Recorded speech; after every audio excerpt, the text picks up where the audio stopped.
ملف نفق الشهيد أحمد حمدي. طبعا أول ما صدر الحكم حصل فيه هنا يعني مشاجرة بالأيدي. السواق أول ما سمع الحكم ضرب القاضي في القفص زي ما حضراتكم شايفين كده في الفيديو. محكمة السويس كانت قضت بالسجن المؤبد على هذا القاضي المتهم في القضية وغرامة 500,000 جنيه بالإضافة ل10 سنوات للسواق و10 سنوات لصديقة القاضي اللي كانت متواجدة معاه وأيضا متهمة في هذه القضية.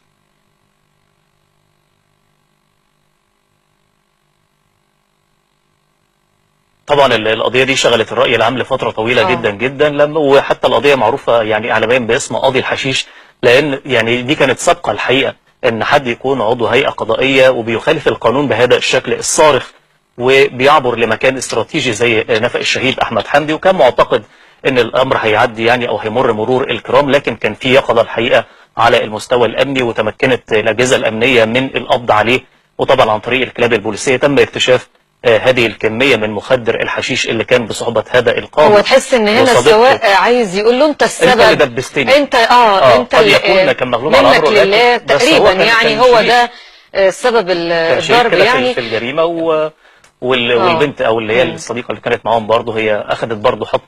بس العدل اساس الملك زي ما بنقول، وهنا اللي يعني القضاء حكم في هذه القضيه السواسيه زي ما متعودين.